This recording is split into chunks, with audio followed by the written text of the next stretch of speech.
It's the end of the month. Why would you say it was the end of the month when it's November 6th? Well, that's because the end of the month last week was on a Monday. So, anyway, here we go.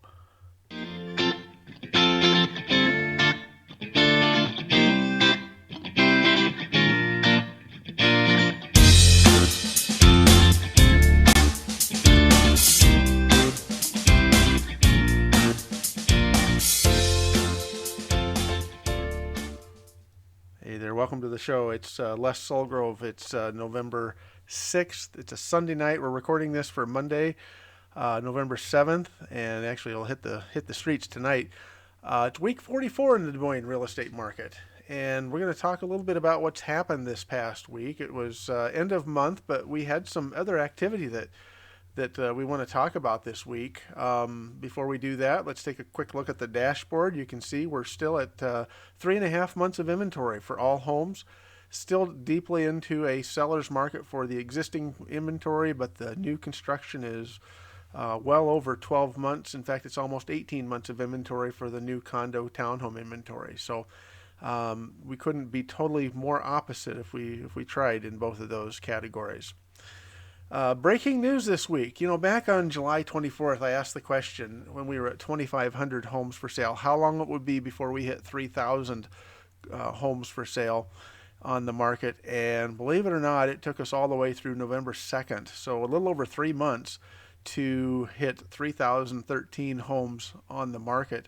And you can kind of see there in the month of August, we had a little bit of a slowdown. We were on track to probably hit that sometime in September, early October, but it took us all the way into November at this stage. And so this past week, we busted through 3,000, and we're on our way. I'll show you a graphic here in a little bit that'll kind of give you an idea of how we're coming compared to COVID. But anyway, it's nice to be there.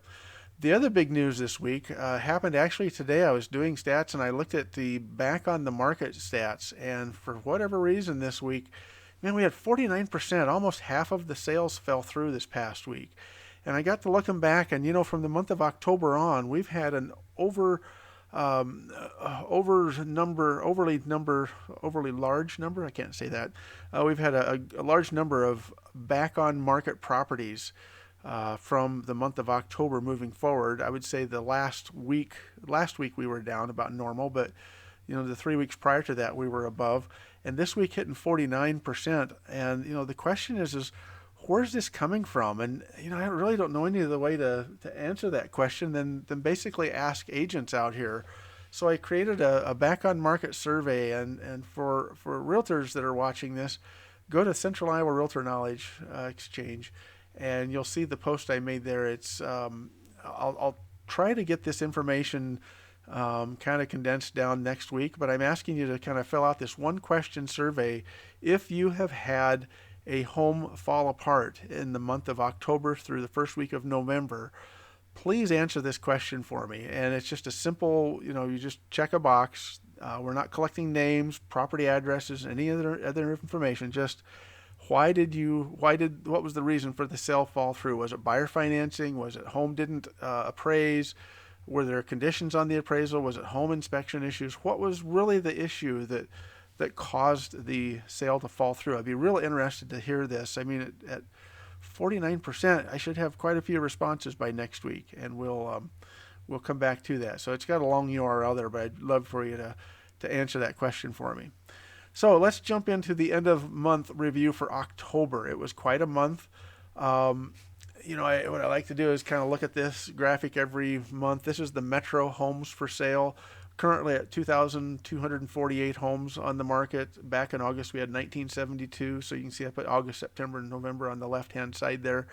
The inventory is starting to build in all categories. We have 45 homes listed currently, over 1 million in the Metro. That's a pretty big number, really. In fact, we have 33 between 900 and a million, another 47, 8 to 9, and 56 between 7 and 8. So that higher upper part of the market there, is really growing as well. Where we really need the inventory and where we're starting to see some of it kind of come in is that under $300,000 price point. So at 469 on the market, we still need homes coming onto the market in those price points, and really anything under 300 is really kind of a hot market and will still sell.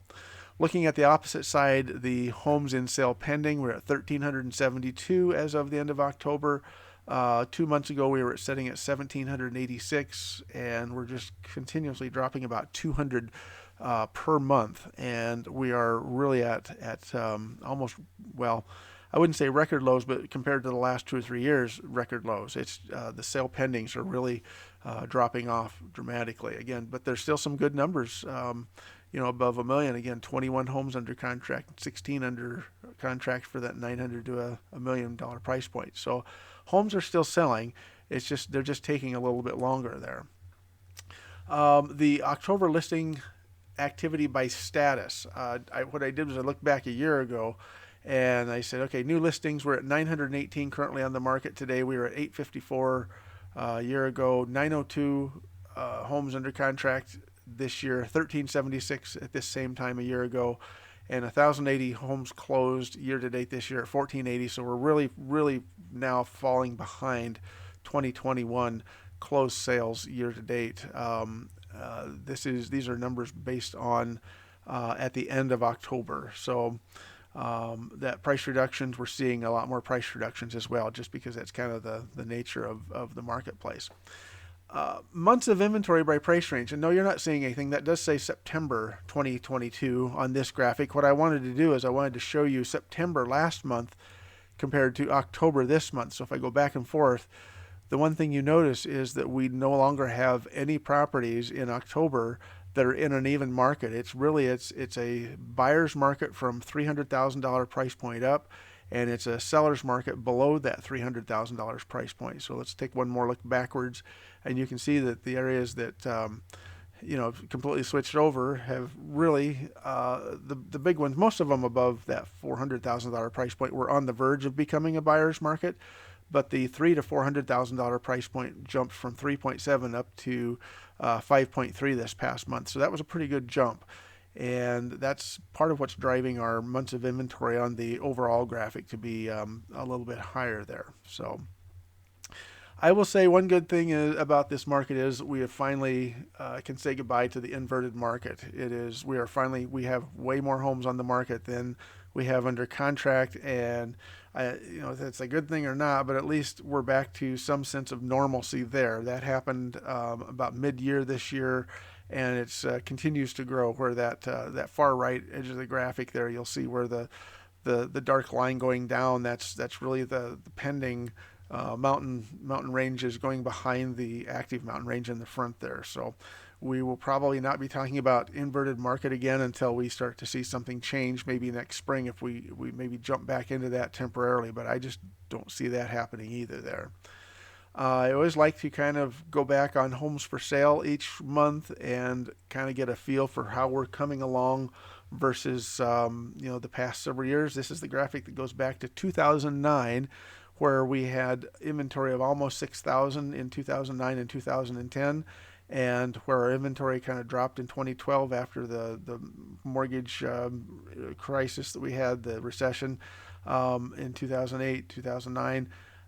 Rates really kind of helped this inventory kind of drop because of the buyer demand. But you can see that, as I always say, we kind of look like about 2018, like we were kind of coming back around and the market was kind of starting to correct until COVID hit.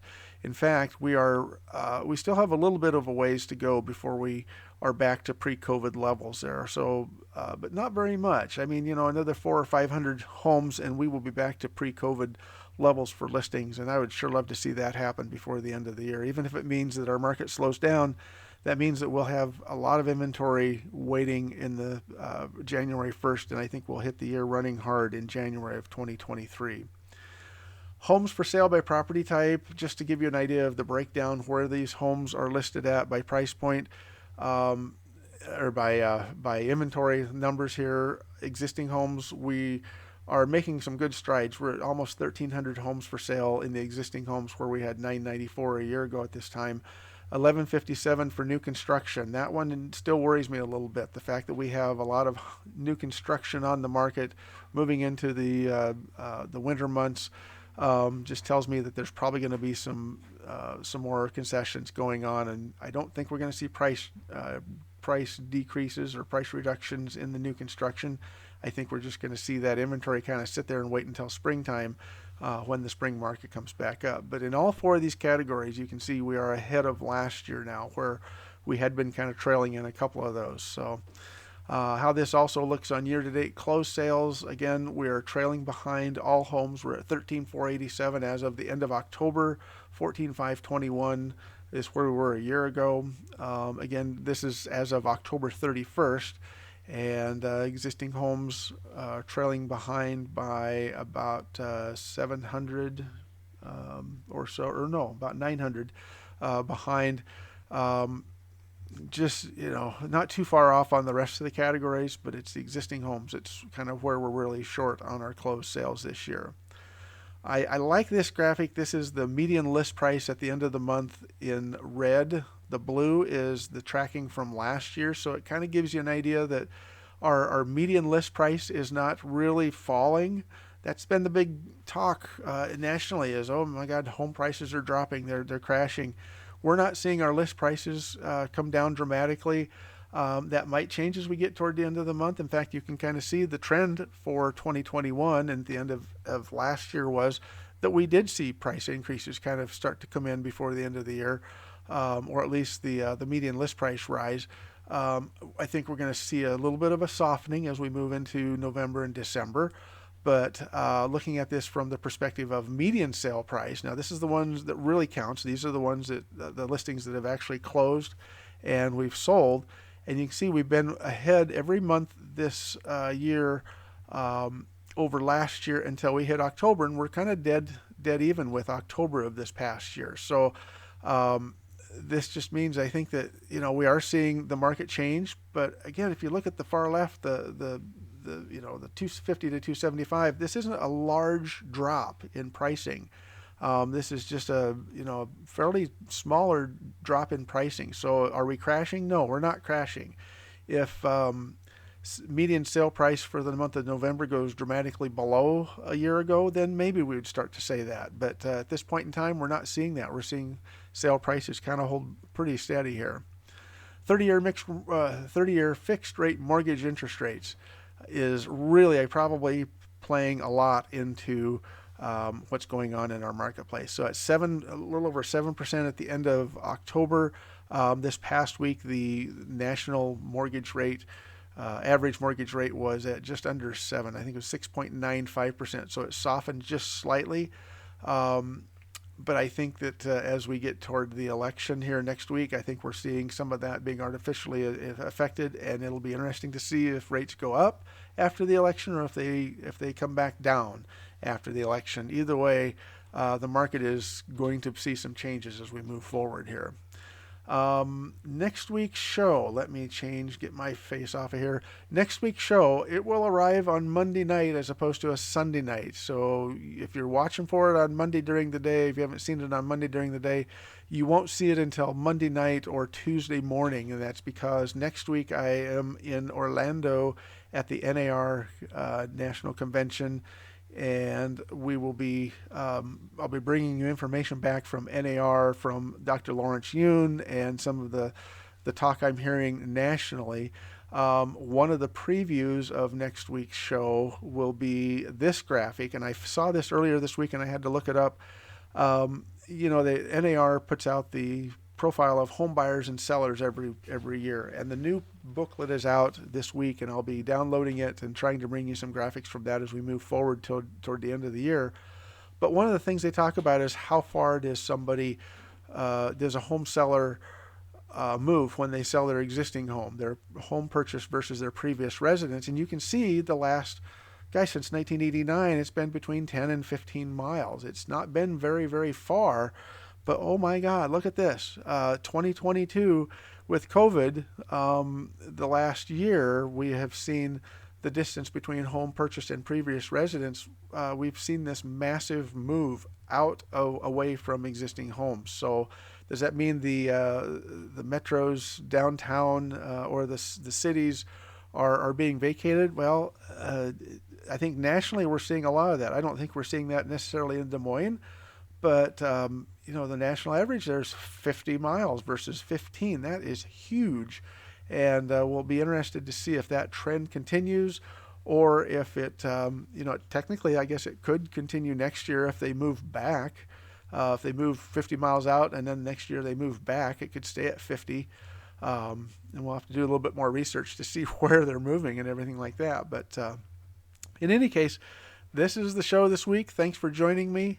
We will be back live again. Like I said, next Monday night, I will record this show, and then it'll hit the airwaves on Tuesday. If not Monday night, it'll hit Tuesday in all the channels. So please take a moment and subscribe to the channel. Hit that like button or that thumbs up button. That helps me get in front of more audience members, and we will see you all again next week. And hey, don't forget, go out and take that survey if you're a realtor. Go to the Facebook group that I mentioned earlier and take that survey for us. So we'll talk to you all soon.